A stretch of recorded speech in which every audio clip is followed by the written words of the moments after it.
se mange sans sauce.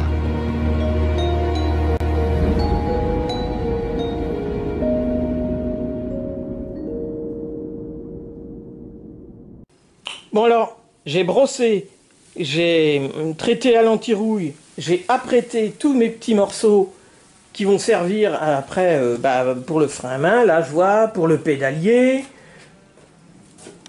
Ici j'ai préparé, où j'avais modifié la trappe d'accès du jambonneau, là, c'est apprêté, ça a été poncé. J'ai reponcé tout le tablier d'ailleurs, pour la bonne et simple raison. Comme en ce moment je suis un peu en titre expérience, on m'a fourni de la peinture noire métallisée. Alors, je vais essayer de peindre le tablier et la partie avant de la voiture, déjà avec une base. Alors la base, c'est la teinte, c'est de la peinture à l'eau, donc pas de panique, ça va pas sécher tout de suite, on peut la garder longtemps, éventuellement remettre un peu d'eau pour la rediluer, et puis il n'y a plus qu'à l'appliquer. Alors si je me remets à peindre l'habitacle moteur, on se souvient bien quand j'ai eu cette voiture, elle avait reçu de partout, c'est ce qu'on appelle un après phosphatant, que j'ai dû reponcer, retraiter et tout. Moi j'y rajoutais après un après par-dessus l'après phosphatant. Et après j'avais peint le tout avec un noir brillant direct. Voilà, qu'actuellement j'ai dû reponcer pour la bonne et simple raison que comme j'ai modifié le dessus du jambonneau pour y mettre une trappe pour accéder, en fin de compte, j'ai dû mettre de la tôle à nu, de nouveau. Et là, je viens de réapprêter à cet endroit-là, après avoir poncé là, je viens de remettre une couche d'après. Et maintenant, actuellement, je vais y reposer une base de noir métallisé, ce coup-ci, donc de la peinture à l'eau. Je vais laisser sécher cette première couche, et si jamais il y a des endroits où je vois ça teinte pas exactement comme je veux, j'hésiterai pas, je remettrai une deuxième couche, une fois que la première aura séché, mais une deuxième couche vraiment juste aux endroits où ça manque, hein. Et puis après je voile, c'est du noir mat, hein. Il faut que ça reste mat, on peut faire un peu n'importe quoi, c'est vraiment du barbouillage, il faut pas couler quoi, c'est tout. Alors cette base, elle est juste là pour teinter, hein. C'est-à-dire, voilà, on applique une couche. Voilà. C'est pas la peine de faire du brillant, hein. Si ça fait du mat, c'est pas très grave. C'est le vernis qui fera le brillant après. Alors, suivant les teintes de mat qu'on va imposer, par exemple, si c'est du gris clair, du argent, ce qui va se passer, c'est qu'on peut avoir des différences de nuances. Et en plus, dans le noir, ce qu'il y a aussi, c'est que c'est comme quand on fait un cake aux fruits. Tous les fruits ils tombent dans le fond du cake. Là, dans du noir métal, il y a des paillettes. Le problème, c'est que les paillettes, en attendant que ça sèche, les paillettes, elles tombent dans le fond. Et en fin de compte, il y a plus de paillettes au-dessus, ça fait plus métallisé. Donc là, maintenant, ce que je vais faire, c'est ce qu'on appelle le dévoilage, c'est-à-dire qu'en fin de compte, je vais envoyer à 30 cm vite fait un voile de peinture qui va faire voler plein de paillettes qui vont se poser dessus. Et comme ça, c'est le cas de le dire, moi j'appellerais plutôt ça du paillettage, j'aurai de la paillette sur le dessus, voilà, un léger coup de voile, hein. Une fois que c'est bien teinté, je fous un léger coup de voile et de la paillette partout. Voilà, alors après la première teinte de noir, hein, il y a deux couches, à peine deux couches pour teinter en noir, une fois que j'ai teinté, c'était déjà teinté en noir. Alors surtout ce que je fais, les carrossiers m'ont dit, tu dévoiles, c'est-à-dire que là, je vais faire... Voilà, juste un coup de loin comme ça, et je vais balancer de la paillette. Ça va vraiment mater, il faut que je laisse sécher ça encore une fois, parce que j'avais laissé sécher déjà les deux couches. Et ça va faire sortir les paillettes du métal. Bon, comme il faut que j'attende que ça sèche bien entre chaque couche, parce que maintenant, tout ça c'est mat, il y a de la paillette, mais il faut que j'applique un vernis. Si c'est pas sec, et comme c'est de la peinture à l'eau, et que là que je suis pas en cabine de peinture, c'était l'heure du casse-croûte, j'ai été manger, 1h30 après, donc de toute façon, il faut attendre entre chaque couche, hein, mais là, j'ai attendu carrément 1h30. Bien, alors, les deux couches de base étant appliquées, après le dévoilage, c'est un simple voile par-dessus, alors là, évidemment, c'est du mat et actuellement, c'est de la peinture à l'eau. Par-dessus, on va remettre, évidemment, du vernis. Voilà, le tout, c'est de faire deux couches de vernis pour obtenir à un moment donné un brillant. Alors là, je viens d'appliquer une couche de vernis. Donc cette couche de vernis, ça va faire tout de suite, ça va faire briller, mais c'est la première couche hein, seulement. Et ça permet, en fin de compte, ça va pas être à des endroits pas trop brillants. Enfin, faut quand même obtenir un brillant, mais pas trop insister, parce qu'il faut pas couler, évidemment. Et puis, bon, bah là, c'est pareil. Une fois que ces couches-là émises, faut attendre encore au moins, et moi, je vais attendre 3/4 d'heure. Et au bout de 3/4 d'heure, 1 heure, hein, c'est-à-dire j'ai eu le temps de faire autre chose, pas de problème. Allez, hop, je remets une deuxième couche de vernis. Et là, je vais m'appliquer à faire attention que ça soit brillant. C'est-à-dire j'envoie des couches au fur et à mesure jusqu'à temps que ça me plaise, que ce soit brillant. Et voilà. 1 heure après la première couche de vernis, je remets une deuxième couche de vernis. Et là, le résultat, vous allez voir. Bon, alors c'est vrai que le résultat est assez bluffant. Hein. Enfin, moi, je suis assez content de moi. Hein. Bon, je suis pas sorcier non plus. Hein. J'ai fait qu'une partie de bloc avant. En plus, c'est des intérieurs. Mais c'est vrai que bon, le noir métallisé comme ça, hein, que je ne sais pas quelle teinte c'est, hein, que ils m'ont confié les carrossiers, bah ça rend bien. Franchement, là, on voit bien en haut. Là, c'est du noir, c'est du brillant direct. Et après, on passe au noir métallisé. Et bon, c'est sûr que ça vient d'être fait, c'est frais, là, ça brille bien. Franchement, c'est pas mal. Alors, ce qui m'a décidé aussi à faire ça, c'est que c'est vrai que les carrossiers, comme ils ont changé de marque, il leur restait des fonds de bidon de ce qu'ils utilisaient. Et ils m'ont dit, tiens, bah, tu verras ce que ça donne, amuse-toi avec ça. Donc, du coup, franchement, ce qu'il y a de bien, ça, c'est du vernis Heureux Répar. Alors, je vais vous laisser voir. Voilà, ça, c'est le durcisseur. Et c'est vraiment simple d'utilisation, hein. C'est marqué sur le bidon là-bas, voilà, mode d'emploi. Mélanger 2 volumes de vernis et 1 volume de durcisseur. Il n'y a pas de diluant à mettre, c'est simple, c'est pas compliqué, c'est fastoche quoi, franchement. Pour les débutants, c'est facile quoi. Ah oui, alors un truc important aussi qu'il faut savoir, c'est que suite à ce barbouillage, eh ben, j'ai verni également les lunettes avec. Et ben, pour les nettoyer, le seul truc que j'ai trouvé, alors les nettoyer assez rapidement avant que le vernis prenne, hein, quand même, enfin avant 24 heures, hein, moi au bout de 2 heures j'ai pu nettoyer les lunettes avec du gel hydroalcoolique. Hein. C'est le seul moyen que j'ai trouvé pour récupérer mes lunettes, les renettoyer. Donc la première couche de noir que j'avais mis, on se souvient, j'avais eu pas mal de poussière. Donc là, je me mets en mode bâchage partout, hein, pour vraiment être en cabine de peinture, si on veut dire, en cabine, quoi, on va dire.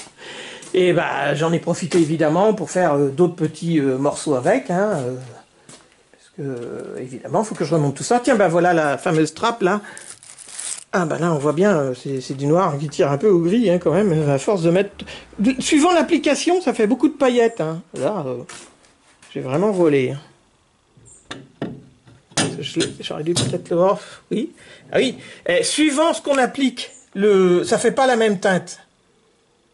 Ah oui, là, j'ai foutu un coup de gris, c'est pas possible.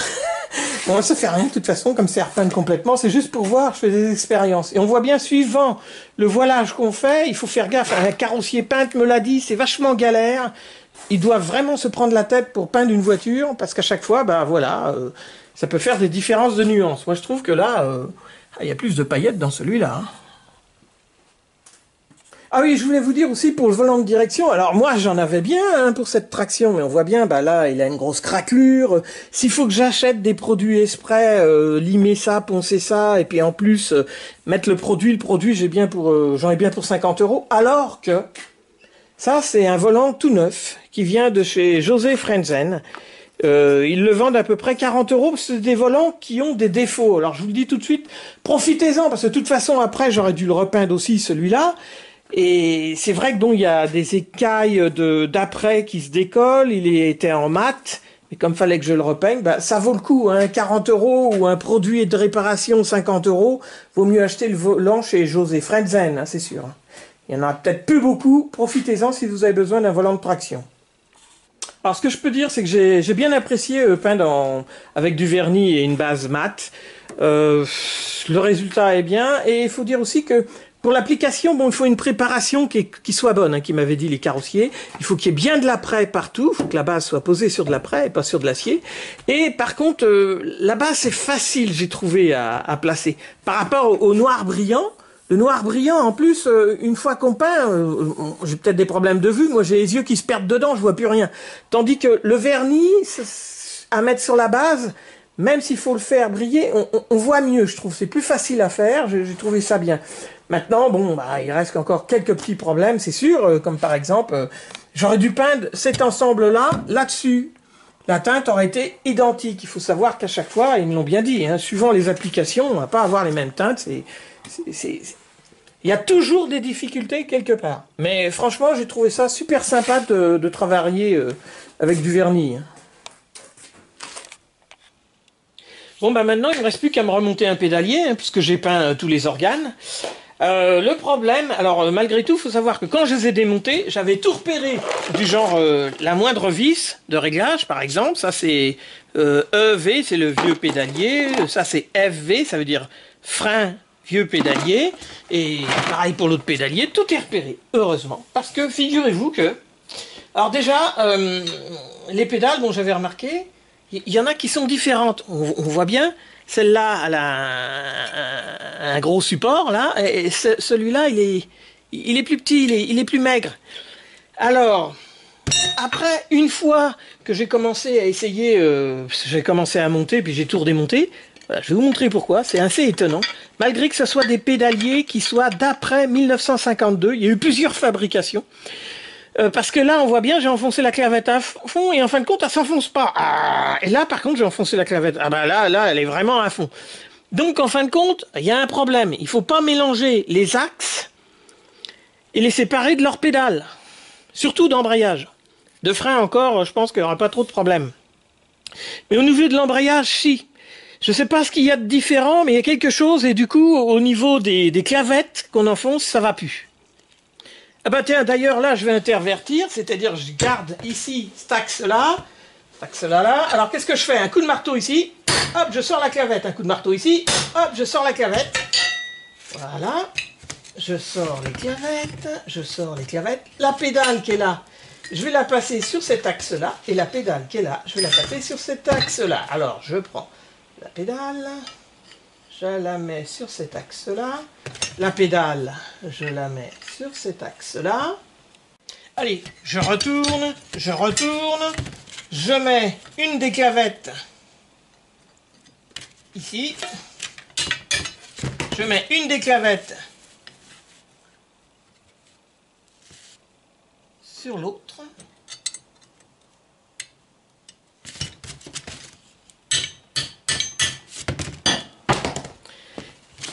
Et bien là, si on regarde, ce coup-ci, c'est bon.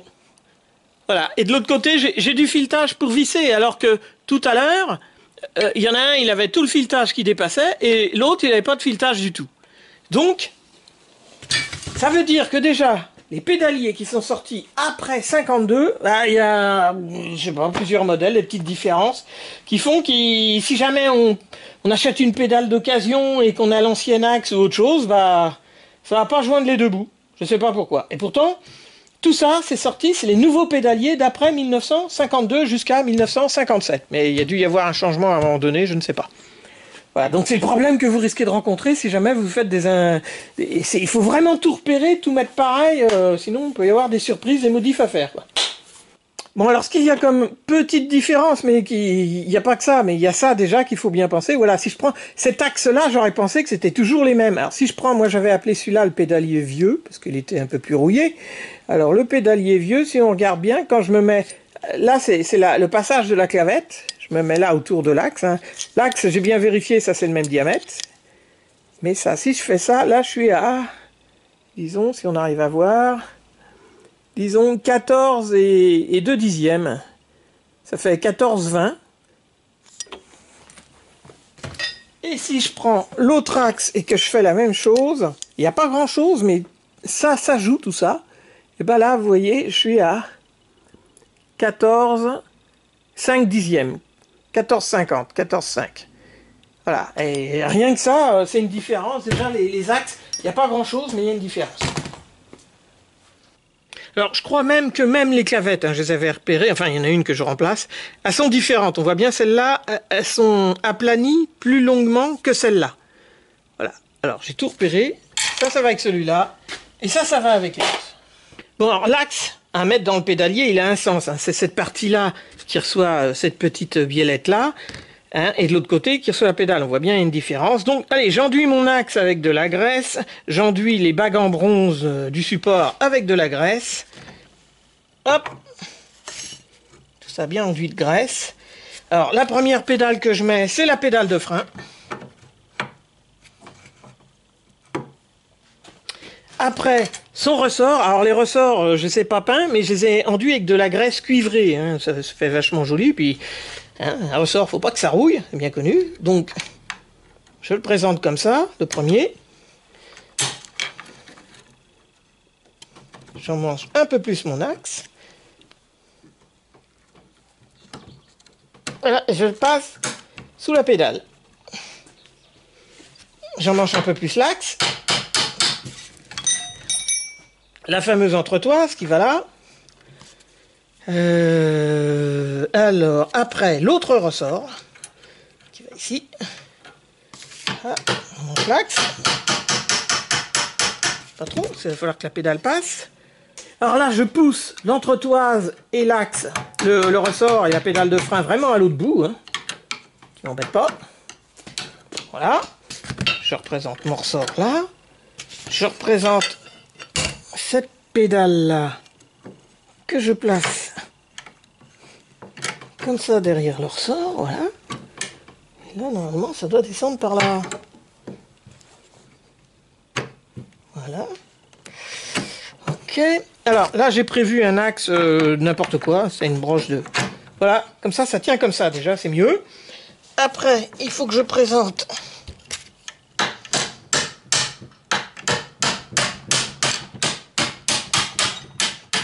Voilà, déjà dans la pédale. Après, bon, les ressorts, ils forcent dessus. Hein, donc, il faut que je remonte la pédale comme ça, avec l'axe, pour tomber en face.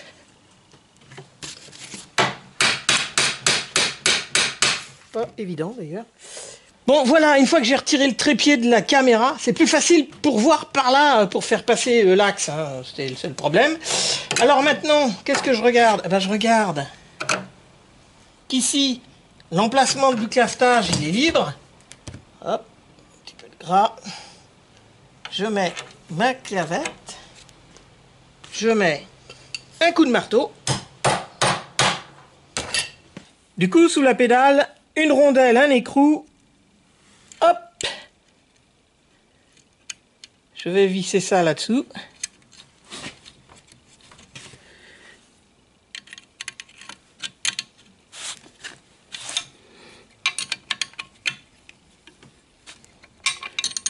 Voilà, juste un petit coup de serrage, hein, une fois que je l'ai c'est coincé au marteau, ça bougera pas. Voilà, c'est juste que ça se desserre pas, c'est tout.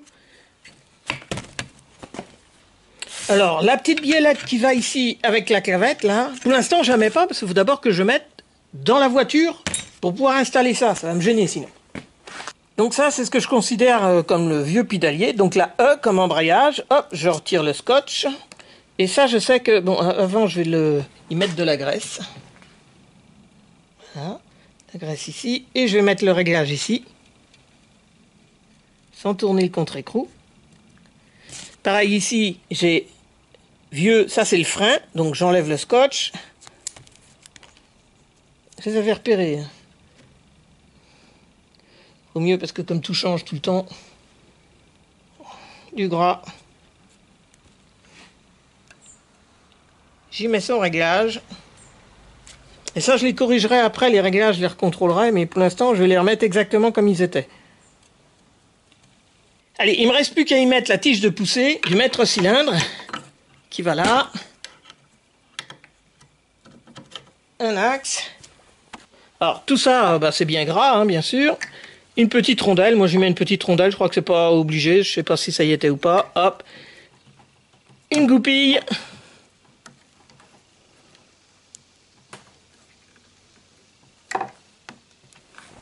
Voilà, oh ben, c'est trop simple.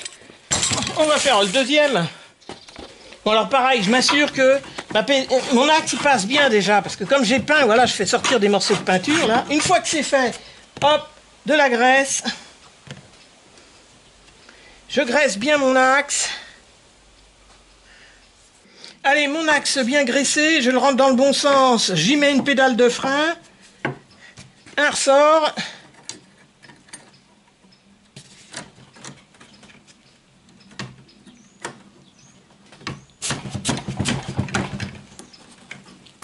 Là. Une entretoise. J'ai trop rentré mon axe. Ah, cela va sans dire, hein, cette pièce-là et cette pièce-là, je me suis assuré à virer toute la peinture qui était là-dedans, et je me suis assuré aussi que ça, s'il le faut, ça passe bien, hein, que j'y fous un coup de lime, que la clavette, il n'y a pas de problème. Et si jamais, avant, j'essaye aussi, c'est un coup de filière de 7 par 100, parce qu'il n'est pas question qu'une fois tout mis, que l'écrou il visse pas et que ça visse mal. Hein. Donc tout ça, c'est de la préparation avant, j'ai pas besoin de le dire, je l'ai dit à chaque fois, écrou, boulon, graissé, taraudé, tout ce qu'il faut. Allez hop, je mets un ressort comme l'autre que j'ai abondamment graissé, avec de la graisse cuivre, hein, comme ça c'est plus joli en plus. Je prends la pédale, allez, je tends le ressort, voilà, la pédale est en face. La pédale rentre, pas trop un problème.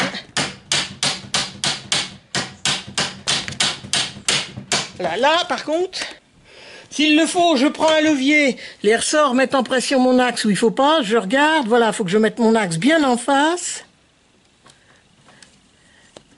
Une fois que mon axe sera bien en face, je pourrai donner un coup de marteau et faire passer l'axe. Voilà. À l'aide d'une pince bécro, hop, je tourne l'axe jusqu'à temps que ça soit en face pour mettre la clavette. Un coup de marteau. Voilà, la clavette est en place. Allez, une rondelle, un écrou.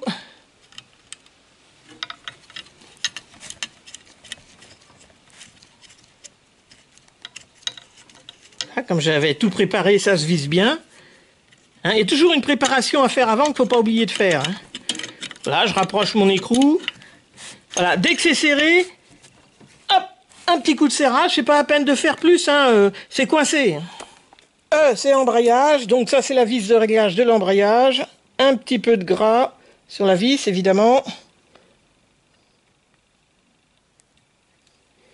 Celle-là, frein, hop. C'est repéré. Allez, je la mets sur la pédale de frein. Je vais les rapprocher au tournevis. Et voilà, dès que ça arrive à embuter, on voit mes repères blancs sont en haut. J'ai plus qu'à donner un petit coup de serrage. Et pour l'instant, le réglage est comme il était à l'origine. Et histoire de ne pas le perdre, hein, celui-là, comme je ne vais pas l'utiliser, hop, je mets le levier d'embrayage. Voilà, si tout est propre, tout est bien préparé, une fois que c'est coincé, juste un petit coup de serrage.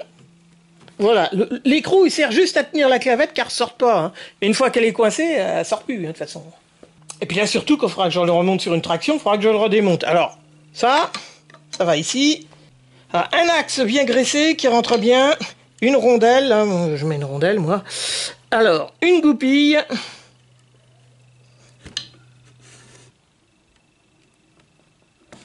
Et voilà. Allez hop. 2 pédaliers d'après 1952, prêts à remonter. Bon alors, les 2 clavettes là bah, pour les 2 pédaliers, je les ai emmanchées dans ce sens-là. Et je pense que ça a son importance, ça peut changer la position de l'axe. Là pareil, j'ai fait comme ça. Hein, parce que je me suis fié à ce croquis-là qui est sur la RTA, là. Ici. On voit bien, la clavette est comme ça. Et celui-là, c'est le livre Citroën, ça. Hein. Donc voilà. Ah. Hein, parce que moi, les pédaliers, il y en a un qui était monté dans un sens et l'autre dans l'autre, donc on ne sait plus trop. Je ne sais pas, quoi. Donc j'ai mis comme ça, je pense que comme ça, c'est bon. Bon, alors avant d'installer mon pédalier, allez, je prends 2 couvercles de peau de moutarde, je récupère... Voilà, je vais me faire des ronds comme ça, en plastique noir. Voilà, j'en découpe un de la sorte, je le ponce, je lui mets de la colle à pare-brise et voilà, je bouche le trou de l'ancien pédalier qui ne servira plus à rien. Là, je colle ça là.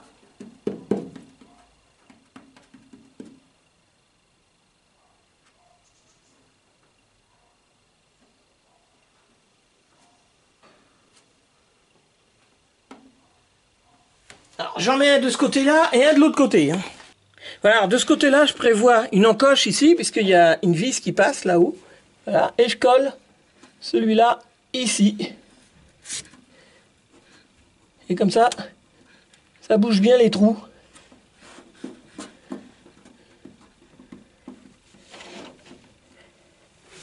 Et bien par le fait, maintenant, je vais pouvoir y mettre son pédalier.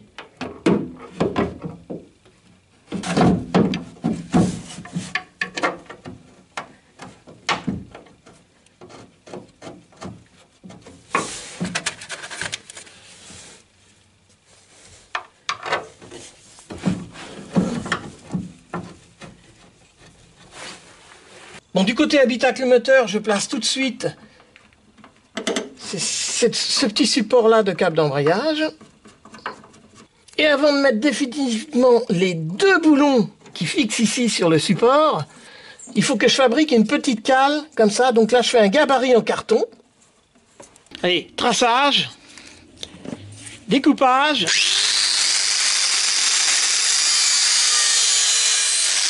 Perçage. Alors, présentage avec traçage.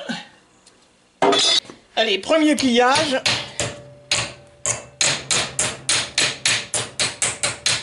Donc pour le deuxième pliage, je remets mon équerre que j'ai formé comme ça. Je mets une tôle un peu rigide derrière, comme ça dans l'étau.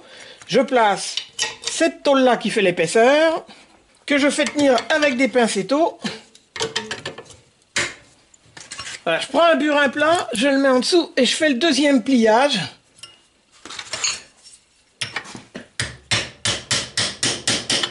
Voilà, comme ça. Je libère ma pâte en fer que je viens de former. Alors, représentage, retraçage et perçage. Alors, grâce au vieux modèle qui me reste,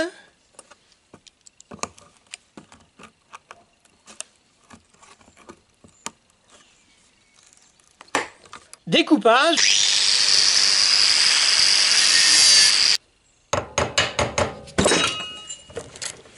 J'amorce légèrement les arrêtoirs. Allez, apprêtage. Bon allez, je remets la pâte en fer que j'ai préparée avec les deux boulons qui tiennent le support de pédalier. Et je les rapproche légèrement. Hein. Pour l'instant, je ne serre pas puisqu'il faut que je mette tout en place. Alors pour que mon pédalier prenne bien sa position, il faudrait que j'y mette le mètre-cylindre. Mais je vais d'abord mettre, c'est le raccord 3 voies, puisqu'il faut que je passe par le jambonneau. Tiens, comme c'est plus facile, je vais d'abord le faire prendre dans son tuyau, parce que là, il n'y a pas de résistance, il n'y a rien, ça va être facile. Voilà. Après, je vais prendre cette fameuse cage de rondelle là, qui va ici. Voilà, ici. Voilà, le boulon, l'écrou qui passe par le jambonneau.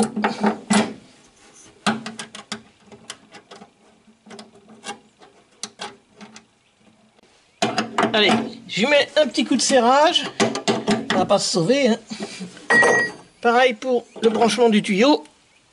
Voilà, j'aurai plus qu'à contrôler tout ça après. Alors pareil pour le support de durite à essence, hein, pendant que j'ai le passage. Bon, alors pour placer le mètre-cylindre, je commence par y mettre la vis sous le pédalier là-bas. C'est vachement pratique. Voilà, ça passe là. Voilà, et une fois qu'elle est placée en haut, comme ça, hop, on retourne de ce côté-là. Un mètre-cylindre. Son support, surtout important, l'entretoise qui va ici. Et on balance ça à l'intérieur. Alors maintenant que le mètre-cylindre est en place, je vais tout de suite ici. Voilà, je vais essayer d'y mettre une rondelle là. Et un écrou délicatement. Voilà, comme ça, ça tient. peux repousser le boulon d'en haut, que je coince en laissant une clé de 11 plateuil dessus, voilà, comme ça, parce que moi c'est du 11, hein, c'est possible que chez vous ce soit du 12. Et du côté maître cylindre, eh ben, j'y mets une rondelle avec un petit écrou.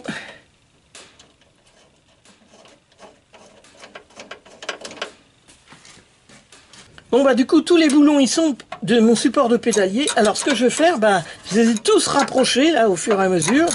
Et maintenant, eh ben, je vais pouvoir les serrer carrément.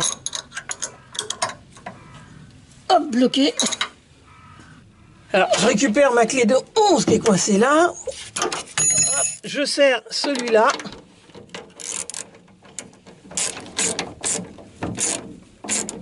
Hop, bloqué. Je serre les deux clés de 13 que j'ai rajoutées ici.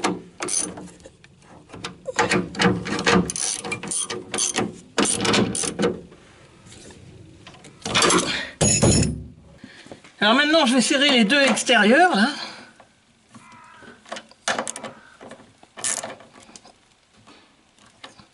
Alors, je vais m'arranger pour que le côté plat soit du côté de la tranche arrêtoire. Donc je prends un vieux tournevis, un marteau.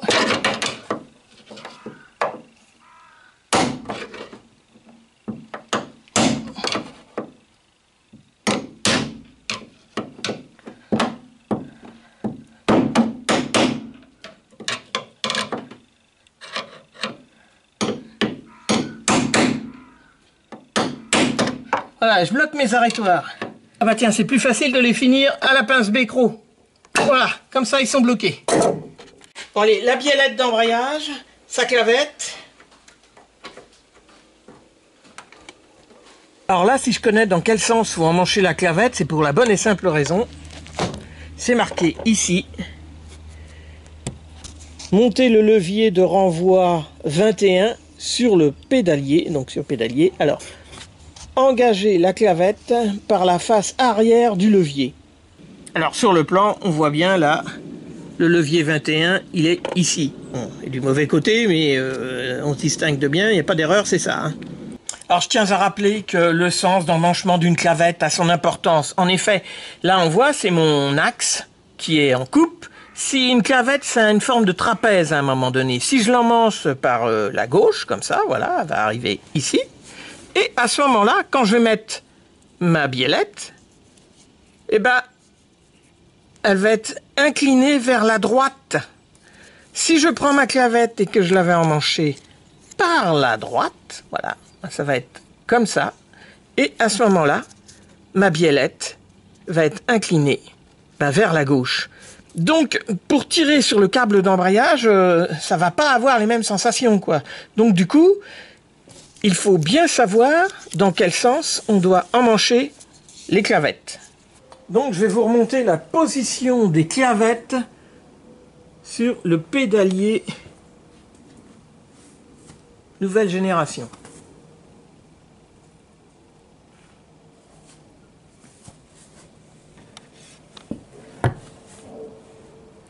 Voilà.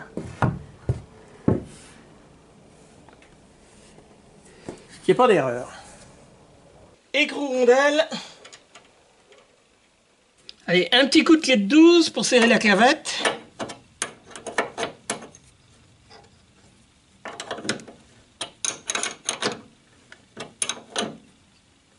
Alors je l'enfonce bien, j'ai pas pu donner un coup de marteau derrière. Hein.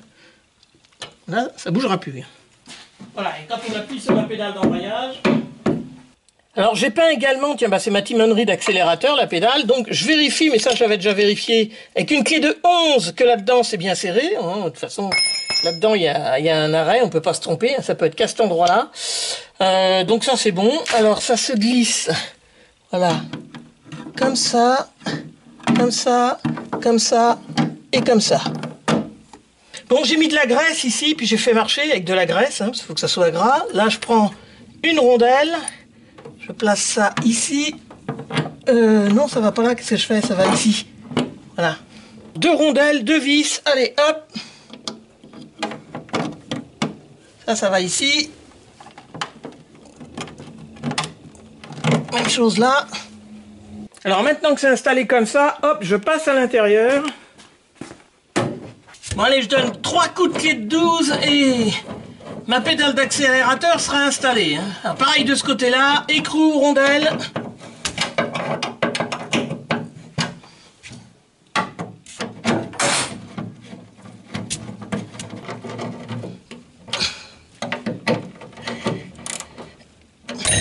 Alors une fois que c'est serré, si jamais votre pédale d'accélérateur elle n'est pas complètement libre, bah ça veut dire qu'en serrant le boulon là, ça a tourné de l'autre côté. Voilà, en serrant l'écrou derrière, cette partie-là a tourné. Et du coup, bah ça bloque. Donc il faut, bah tant pis, marquer avec une pincetto. Hein, et ramener dans le bon sens. Voilà, et une fois que c'est libre, eh ben, c'est que c'est bien positionné. J'aurais su que j'allais rencontrer ce problème-là, j'aurais creusé 2 entailles avec la meuleuse là pour mettre une clé de 11 et tourner à droite ou à gauche, hein, parce qu'avec un pincetto comme ça, c'est pas vraiment pratique, c'est vrai. Bien, alors maintenant je vais vouloir y installer mon tube de direction. Hein. Alors il y a une bague dedans qui est toujours restée dedans, donc ça je l'ai pas démonté, hein, c'est pas la peine. Sur l'autre je sais que j'aurai à la mettre, elle est déjà sortie. Je sais pas pourquoi elle est sortie d'ailleurs, c'est pas moi qui l'ai sortie. Je vais commencer par lubrifier ça avec de la graisse silicone de robinetterie et la passer dans le tube. Donc je lui passe d'abord la demi-coquille que j'ai préparée là. Donc mon fameux nano qui est bien lubrifié. Voilà, mi-coquille vient comme ça. Il y en a une deuxième qui vient de l'autre côté, comme ça. Il va falloir que je redéfasse 2 boulons qui sont là, puisque c'est ça qui va tenir les demi-coquilles. Ah, puis évidemment, pour le tube direction, bah, il y a la partie supérieure qui se fixe au niveau du tableau de bord, en haut, ici. Donc, j'y mets un petit peu de graisse silicone, c'est pareil. Il y a un joint en caoutchouc, là, qui va guider. Donc, pareil, de la graisse silicone de robinetterie, hein. Ça nourrit bien le caoutchouc. Alors, je le fais passer par en haut sur mon tube de direction. Voilà, de la sorte. Et équipé comme ça, hop, je l'emmène jusqu'au pédalier, où il doit prendre sa place.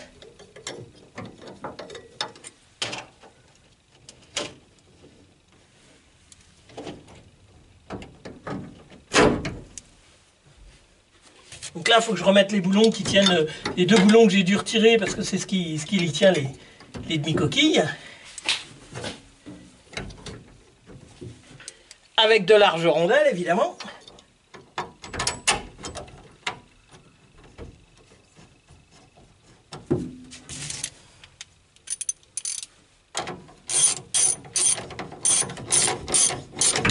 Là, je serre un petit peu.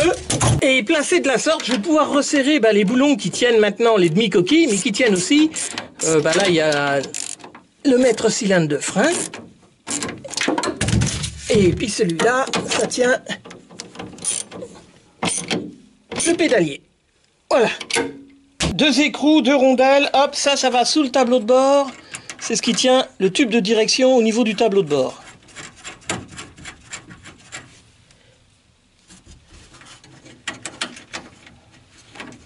Bon et hop, je les serre provisoirement, puisque de toute façon, il faudra que je redépose à ce niveau-là, puisque il faudra que je peigne un de ces jours le tableau de bord, hein. C'est pas pour tout de suite. Bon, à ce niveau-là, on voit bien le tube de direction qui est arrivé là. Alors, je pourrais le régler de devant et derrière et un peu en hauteur une fois que j'aurai mis la crémaillère, ce qui n'est pas pour demain non plus. Allez, hop, je peux y mettre là, c'est mon cache que j'avais préparé, que j'ai peint et tout.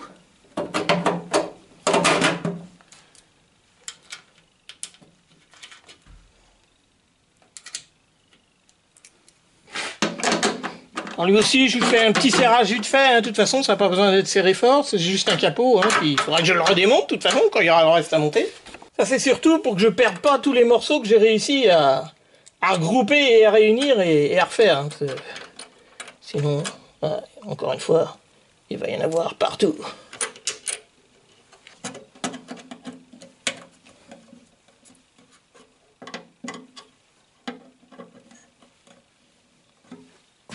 Ah bah par le fait, je peux reprendre où j'en étais.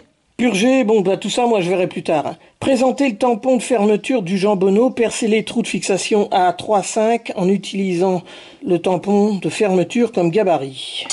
Fixer le tampon à l'aide de vis Parker, placer la plaque caoutchouc d'étanchéité et monter la tôle de maintien de la plaque d'étanchéité. la fixer par 2 vis Parker. Alors le tampon, moi j'ai préféré le fixer avec des vis, des boulons de... Donc ça c'est du 6 par 100 en clé de 10. Je trouve que ça fait plus joli comme ça, hein, déjà une d'une part, ça fait plus costaud aussi. Là il y a toujours les vis Parker. J'ai pas le caoutchouc d'étanchéité, mais c'est ça la petite plaque qui parle. Bon ça je verrai plus tard de toute façon, parce que je vais pas mettre le bocal de liquide tout de suite, hein, puisqu'il faudra que je révise le mètre cylindre. Obturer les trous de passage de l'ancien pédalier et câbles de débrayage dans le flanc du jambonneau à l'aide de simili collés entre E et F, voire figure 7. Utilisez une colle genre Glutafix. Alors, la figure 7, le trou E, le trou F où sortait avant le câble d'embrayage. C'est vrai que sur certaines caisses des voitures, ça m'est arrivé de récupérer par exemple, voilà, c'est ce genre de simili là. C'est des bouts de, ça ressemble à du caoutchouc. Et là par exemple, j'ai bouché les trous de rentrée de jambonneau. J'en ai profité derrière, là-bas c'est bouché aussi parce qu'il y avait un trou à ce niveau-là. Ça se voit de l'intérieur ça, mais je l'ai fermé. Alors celui-là, c'est le trou E que j'ai fermé là.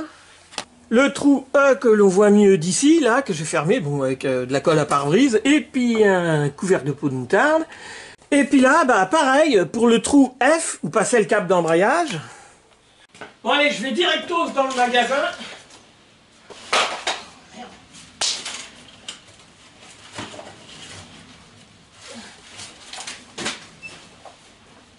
Et là, hop,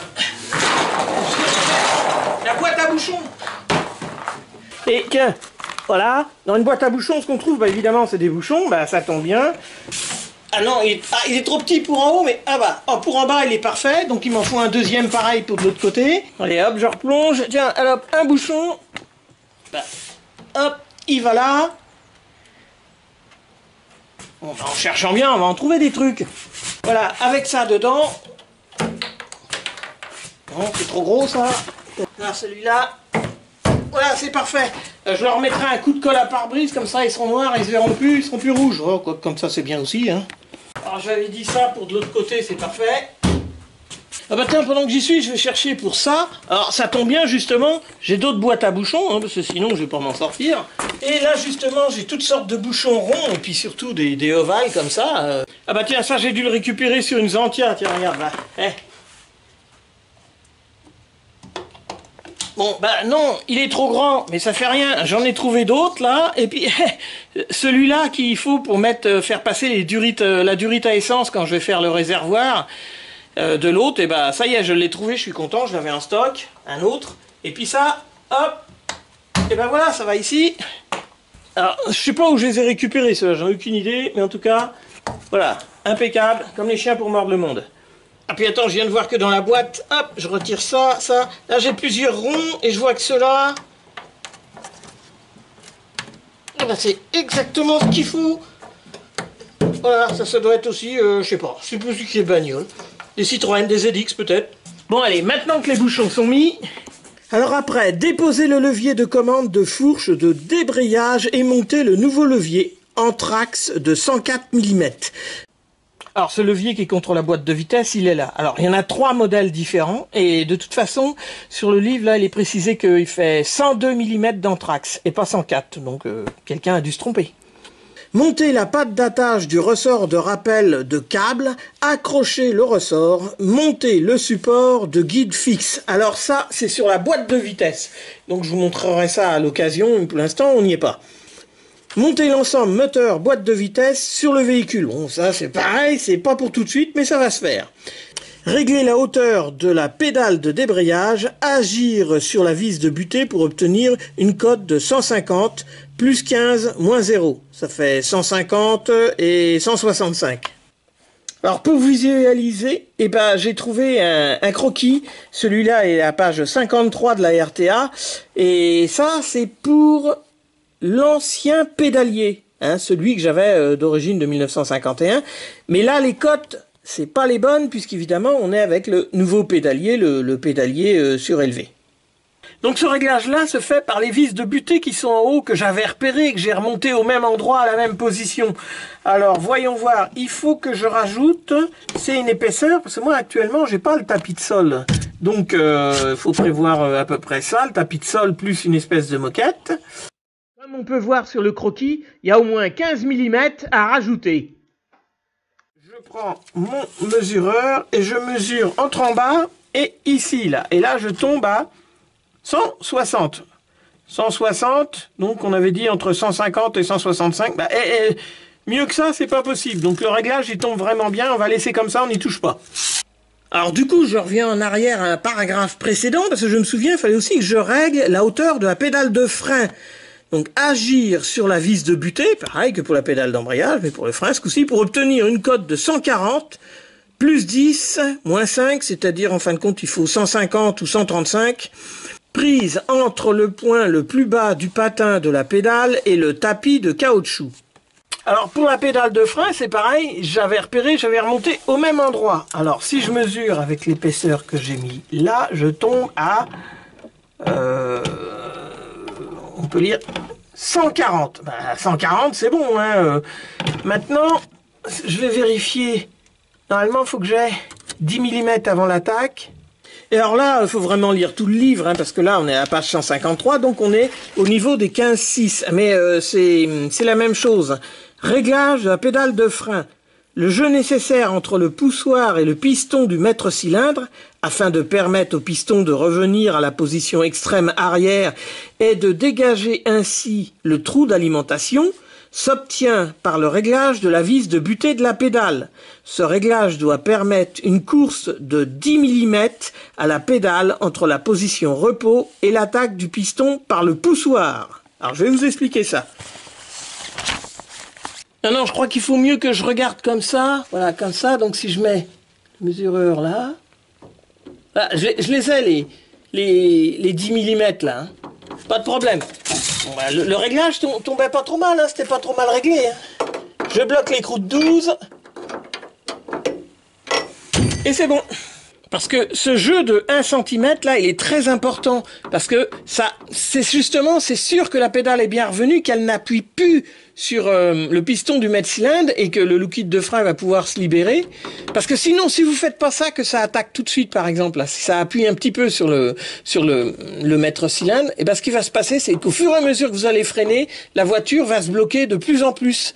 Elle va pas lâcher sa pression. Et à un moment donné, bah, elle va s'immobiliser. Il faudra attendre un petit peu que la pression se libère. Et donc, cette garde-là, on voit bien, là, j'ai 1 cm de jeu, c'est important. J'ai 8 mm, là j'ai mis 8 mm, c'est suffisant. Et après il y a la garde d'embrayage, mais là je peux pas le faire pour l'instant puisque j'ai pas d'embrayage.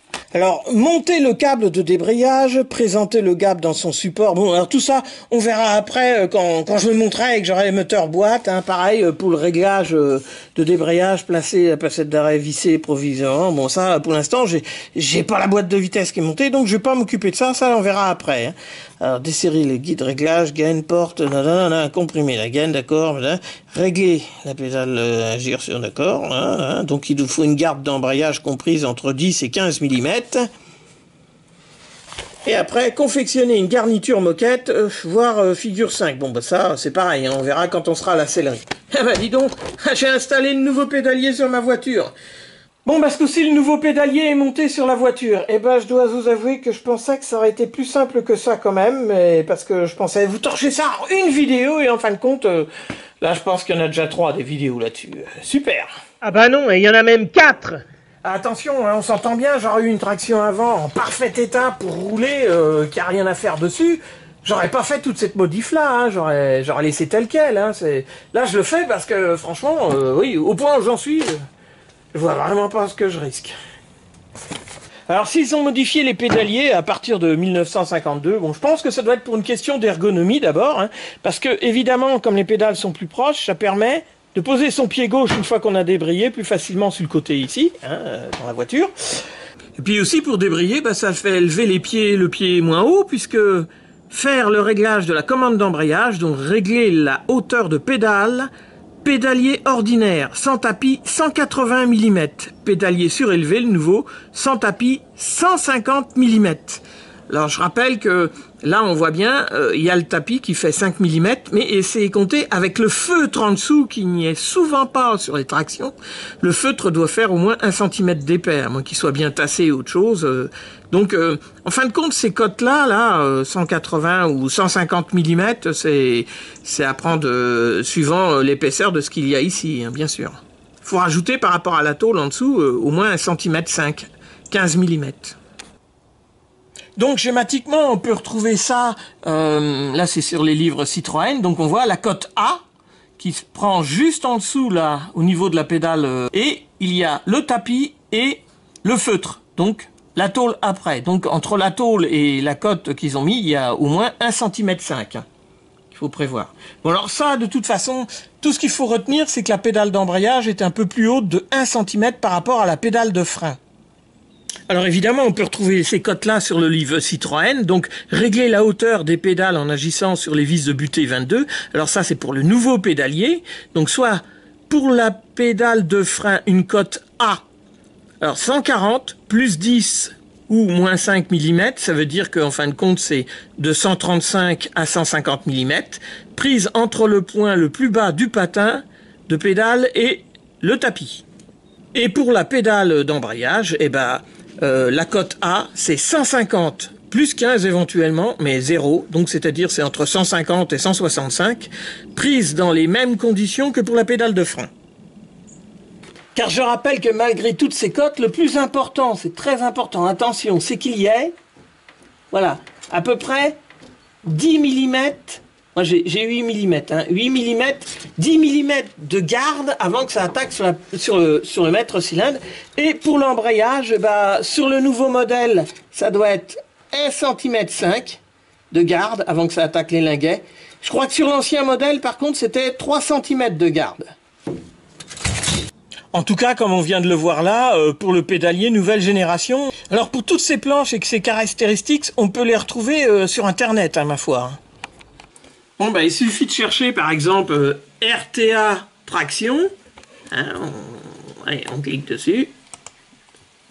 Bon, et puis déjà, bon, on peut en trouver plein à vendre, déjà, c'est pas mal. Et puis là, éventuellement, revue technique automobile, donc RTA, PDF. Je clique dessus. Et là, j'ai toutes les... déjà de la RTA. Alors, si je reviens en arrière, je peux, éventuellement, c'est descendre tout en bas. Et là, j'ai, ah voilà, ici, manuel d'atelier Citroën traction PDF, hein, pareil, je fais ça. Là, je tombe là-dessus. Et là, j'ai celui-là, c'est pareil, hein, quand je clique, j'ai tout, hein, au niveau du texte déjà. Après, si je descends bien en bas, je vais avoir, je pense, c'est le...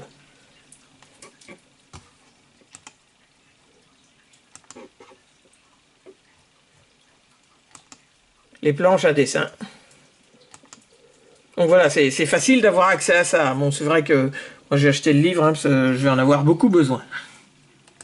Ah, pendant que j'y suis, j'avais préparé aussi, c'est le levier de frein à main là qui est là. Bon, alors, là c'est pas peint, j'y mets du gras, hein, évidemment, faut tout graisser parce que là il y a des paliers. Voilà, tourner comme ça. Pareil de l'autre côté, j'y mets du gras, j'y en avais déjà mis, mais on peut en remettre, ça va lui faire du bien. Hein, ça ne doit pas être graissé souvent, ça, sur les tractions. Voilà, que le levier de frein à main agit bien. Bon, j'ai deux trucs, ça fait des U comme ça, hein, c'est de la visserie bien coincée. Hop, je les place ici dans le bas de ma caisse, c'est prévu. Voilà, l'autre aussi. Voilà, alors je me débrouille pour les coincer avec des cales de bois, hein, pour qu'ils puissent pas ressortir. Comme ça, de l'autre côté, je vais pouvoir leur glisser déjà les deux premiers supports en aluminium. Alors, c'est des trucs, je les ai vernis, moi, pour que ce soit plus joli. Hein. Je les ai polis, lustrés et vernis.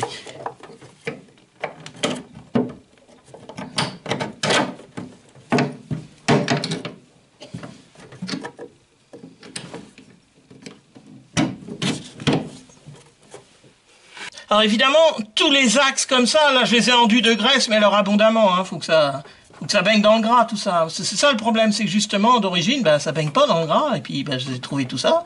Ça devait être un petit peu oxydé, à mon avis. Allez, le levier de frein à main. Bon, allez, j'ai des rondelles de 7. 1, 2, des écrous clés de 12. C'est du 7 par 100.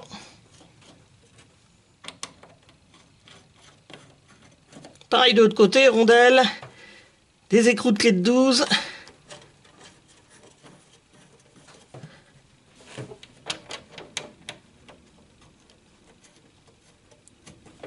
Voilà, je m'arrange pour que les trucs soient bien centrés. S'il en bloque, là. Allez, j'ai plus qu'à rapprocher les écrous.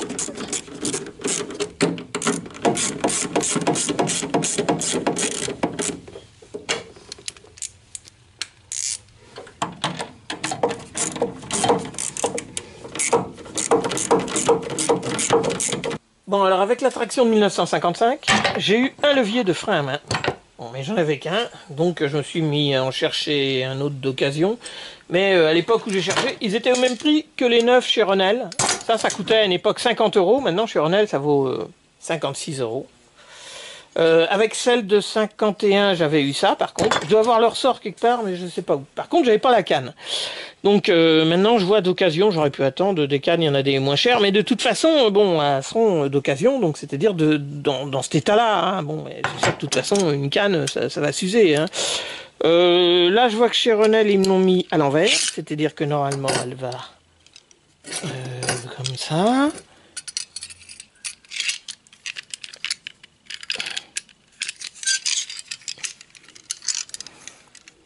Voilà, c'est dans ce sens-là que ça va. Ok. Donc je peux monter la canne puisque j'en ai une. Alors comme je vous dis, bon, elle est tout neuf, hein, je ne vais pas m'embêter. Allez, 50 €. Bon, maintenant il me faut 4 vis pour les fixer. Alors heureusement, moi, des boulons de 7 par 100, j'en ai quelques-uns en stock. Hein. Moi, j'ai commencé à travailler en 1975. Et à cette époque-là, on apprend que les boulons, ça se jette pas. Aujourd'hui, je sais bien, tous les boulons sont jetés. Je comprends pas, j'arrive pas à m'expliquer. Moi, depuis 1975, je collectionne les boulons de 7 par 100. Et heureusement, parce qu'aujourd'hui, j'en ai bien besoin. C'est pour trouver des boulons de 7 par 100. C'est pas évident aujourd'hui. Bon, moi, ils sont en clé de 11. À l'époque de la traction, ils étaient surtout en clé de 12. Mais au moins, j'en ai que j'ai récupéré sur des GS, ça doit être sur de Volkswagen, en clé à laine, ça sert, c'est génial. D'ailleurs, même pour la commande d'accélérateur, la petite pédale d'accélérateur, ça va bien, ça. Parce qu'en fin de compte, c'est plus pratique. Déjà, eux, ils ont dû le mettre en clé de 11, mais en clé de 12, ça passe pas. Alors, je vais trouver les boulons qu'il me faut. Alors voilà, là, on voit bien 491S, faut que je trouve 4 vis comme ça. Moi, je vais mettre des rondelles en plus, hein, je préfère, ça fait mieux. Et qu'est-ce qu'on constate? C'est 7 fois 35. Oui, alors là, c'est pas vrai.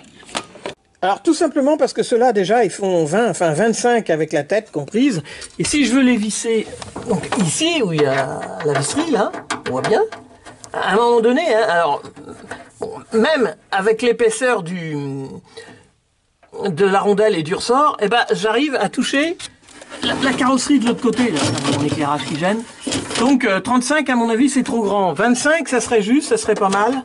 Alors moi j'en ai trouvé, bon bah là, tête comprise, ils font 20, ça veut dire qu'ils font peut-être que 16 en filetage. Allez, j'ai les rondelles, j'ai les 4 vis, et ça va aller très bien, hein, cette dimension-là. Parce que les autres, c'est pas possible. Hein.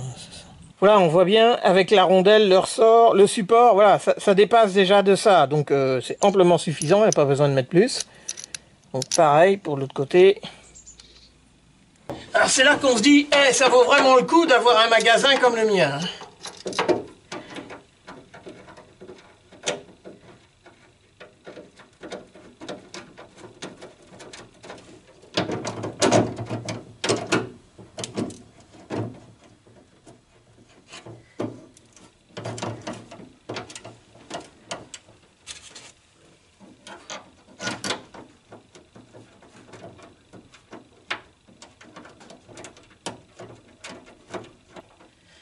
Alors évidemment, je les avais essayés, hein, je les avais graissés, j'avais tout préparé.